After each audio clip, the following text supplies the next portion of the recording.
Monaco Info, nous sommes le mardi 28 mai. Voici les titres de votre journal. En ouverture de cette édition, nous irons faire un tour du côté des trophées de l'optique qui avaient lieu en Principauté. Nous ferons un coup de projecteur sur le défi Principaux Tour à vélo. Nous vous présenterons un livre de photographie dédié au Kenya et signé Olivier Henrigaud. Et enfin, nous continuerons avec le Focus Info de ce mardi, consacré cette fois-ci à un atelier cuisine en compagnie des élèves de l'Académie Princesse Grace. Retour sur cet événement qui vient de se tenir en Principauté. Les trophées de l'optique ont primé les marques internationales dans ce domaine à l'espace Léo Ferré. Un reportage de Christina Thomal. Un événement qui rassemble chaque année à Monaco les acteurs tendances de filières françaises, mais aussi internationales. Un défilé de mode présente les dernières nouveautés en matière d'optique et met en avant les marques préférées du public. Une remise des prix qui présentait 14 catégories, dont 2 inédites, la catégorie accessoires optiques et la catégorie monture écologique.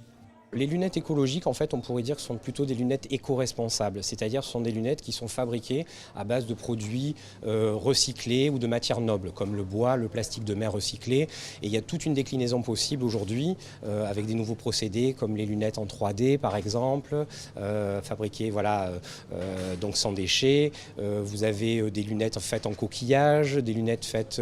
donc voilà, tous ces matériaux qui sont, on va dire, donnés par la nature et où on peut rendre, en fait, finalement, le produit presque fini sans créer de déchets. Donc vraiment on met l'accent parce que je pense que c'est vraiment le produit lunettes de l'avenir. Je crois que les gens, si c'est beau et écolo, en fait ça matche bien. Lors de cet événement, les créateurs ont également présenté les derniers nés de leur collection pour la saison à venir et levé le voile sur les lunettes qui feront fureur cet été sur les plages. Sport tout de suite avec ce défi que s'est fixé ce cycliste qui a longtemps travaillé sur le rocher. Il souhaite traverser une partie de l'Europe. Sandrine Nègre l'a suivi dans le quartier de la Condamine. J'ai toute ma vie dans ces 2 sacoches. Alors on a fait au plus léger. Il s'appelle Fabrice Barnéou. Il a pris sa retraite après avoir travaillé 30 ans au sein de la Sûreté publique monégasque et nous avons pu le rencontrer quelques minutes à peine avant qu'il ne prenne le départ d'un sacré challenge. Le but de ce voyage, c'est de relier les principautés d'Europe en vélo de course électrique. Alors, c'est une boucle qui part de Monaco, qui va aller sur Andorre, Liechtenstein et revenir sur Monaco. Alors c'est un peu une aventure sportive, certes, mais surtout écologique et montrer peut-être aux enfants, aux gens qui peuvent se permettre de prendre un vélo électrique, on peut finalement partir et faire le tour de l'Europe en vélo électrique et promouvoir des idées, les énergies renouvelables. Un parcours qui permettra donc à ce natif d'Avignon de relier ses principautés et qui a été minutieusement étudié. Ma première étape, c'est Castellane. Il y a 110 km, 2000 mètres de dénivelé. C'est une journée qui ne va pas être très facile parce qu'il y a la pluie qui s'est imposée aujourd'hui. Mais ça ne me dérange pas parce que dans la vie, il faut apprendre à danser sous la pluie, donc ce n'est pas un souci. Si le départ a eu lieu depuis Monaco, l'arrivée aura lieu aussi en Principauté. La boucle sera bouclée sur le sol monégasque. Le parcours peut être suivi sur Facebook en tapant Tour des Principautés d'Europe à vélo électrique. Et dans le reste de votre actualité monégasque en bref et en images. Son Altesse Sérénissime, le prince Albert II, a reçu en audience le chef indigène brésilien Raoni Metukir le 23 mai au Palais Princier. Il avait entamé une tournée de 3 semaines en Europe afin d'alerter sur la situation préoccupante de l'Amazonie et des communautés autochtones du Brésil, en particulier depuis l'installation du nouveau gouvernement en janvier dernier. Un tout autre sujet, parlons de transition énergétique avec Monaco Télécom qui s'est engagé. Martin Perronnet, le directeur général, a signé lundi 27 mai la charte d'engagement du pacte national pour la transition énergétique. La cérémonie s'est déroulée en présence de Marie-Pierre Gramalia, conseiller de gouvernement ministre de l'équipement, de l'environnement et de l'urbanisme, d'Annabelle Gégeur-Sédou, directrice de la mission pour la transition énergétique et de collaborateurs de Monaco Télécom. Je vous vous rappelle que le pacte national a été mis en place en janvier 2018 et vise l'engagement de la communauté monégasque pour atteindre les objectifs de réduction des émissions de gaz à effet de serre. Sport à présent avec le départ de l'électrique marathon du côté du chapiteau Espace Fontvieille. Son Altesse Sérénissime, le Prince Albert II, était présent, comme vous avez pu le constater sur ces images. Autre information liée au sport, le Féminasport de Monaco Gymnastique Artistique reste en division nationale 1 pour la saison 2020. L'équipe la plus jeune de la compétition s'est placée 8e sur 12 et progresse d'un tour par rapport à 2019. Une qualification qui marque la 20e saison du club monégasque en National 1 et qui affirme ainsi son positionnement parmi les très bons clubs français. Passionné de photographie animalière, Olivier Henrigaud propose un livre dédié au Kenya. Le pays est avant tout connu par sa faune sauvage et ses paysages uniques. Les explications de Fabien Bonilla. Il s'appelle Olivier Henrigaud. On peut le croiser lors de grands événements comme le Grand Prix de Monte-Carlo, le Master de tennis ou encore le Festival de Cannes. Le reste du temps, avec son boîtier et ses objectifs, il est habitué à shooter une autre sorte de faune, plus sauvage, qu'elle soit au pôle Nord ou bien plus au sud, comme le Kenya. Le Kenya, un pays d'Afrique de l'Est où ce photographe est allé une dizaine de fois en 5 ans à raison de 2 voyages par an. De ces voyages kenyans en territoire Maasai en est sorti un livre de photos accompagné de textes. Kenya Safari, ou l'histoire en quelque sorte du cycle de la vie. Quand je parle du cycle de la vie, ça peut être une journée, ça peut être des saisons évidemment sur 5 ans et des moments très particuliers comme des naissances, des chasses, des moments de prédation, de protection.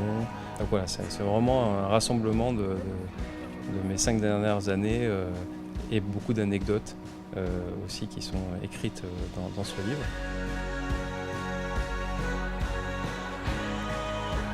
Photographe animalier est un style bien à part dans le monde de la photo. Il faut attendre des heures et des heures avant d'atteindre son objectif.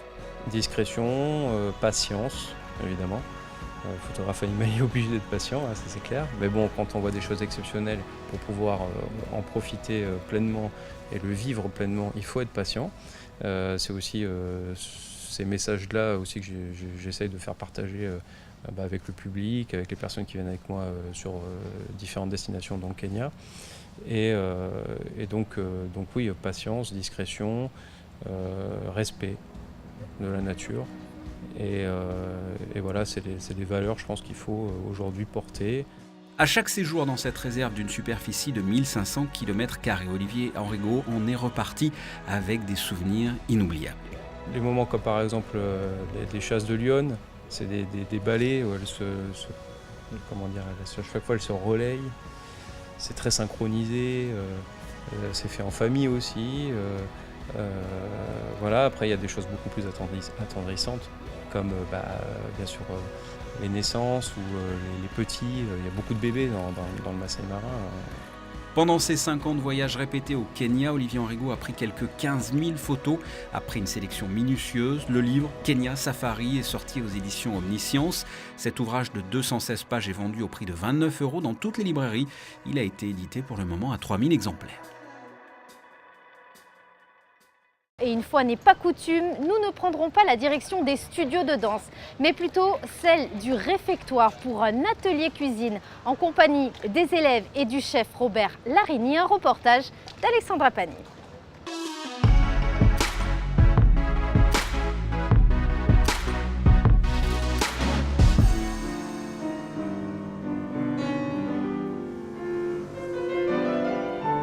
Entre deux classes, quelques élèves de l'académie troquent leurs chaussons pour un tablier.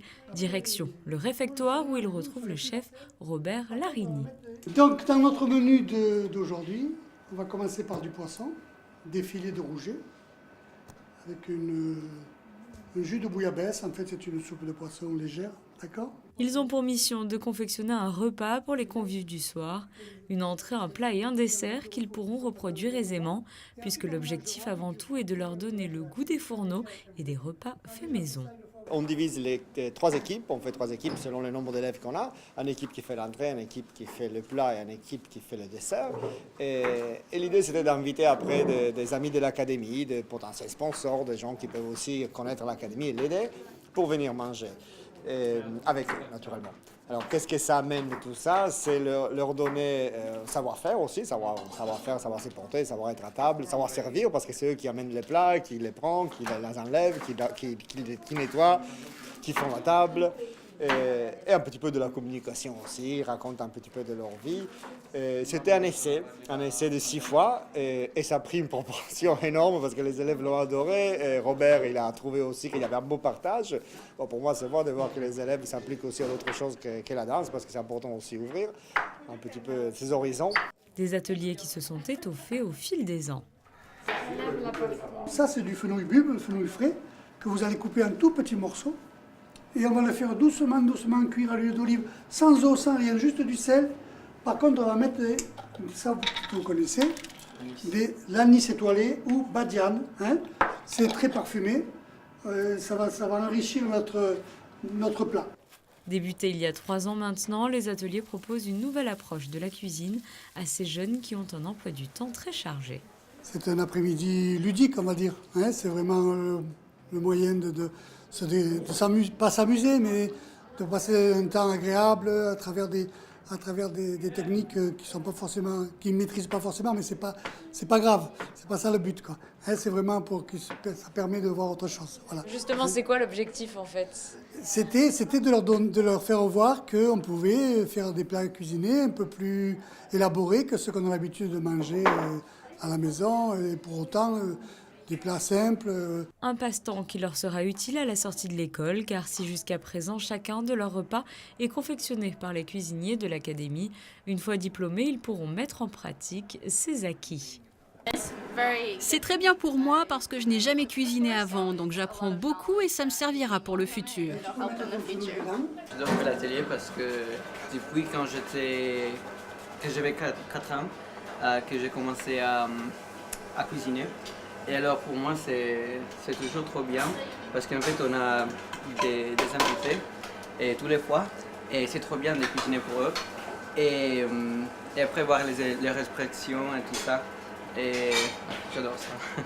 Chacun des groupes s'affaire à sa tâche. En cuisine, les préparations sont sur le feu. Il faut bien gérer les temps de cuisson et les assaisonnements. Du côté des apprentis pâtissiers, on a déjà commencé le dressage.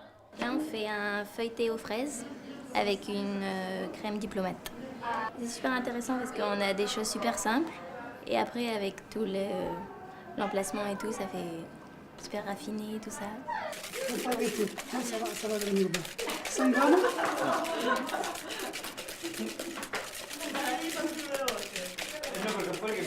Continuez, ça va blanchir. Hein.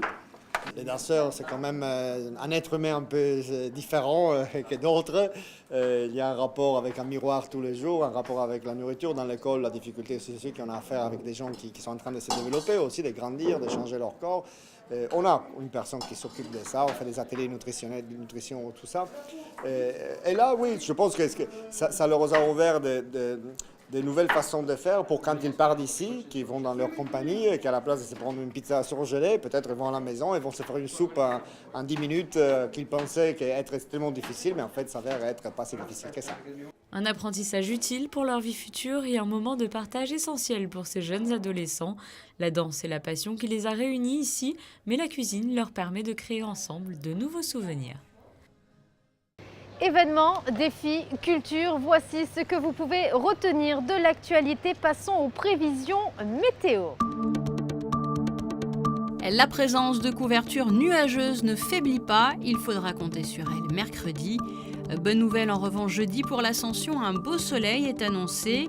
Vendredi, retour des nuages mais sans menace de pluie, pas ou très peu de changements en ce qui concerne les températures. C'est la fin de cette édition, merci de l'avoir suivi. À présent, la suite de vos programmes. Très belle soirée à tous sur Monaco Info.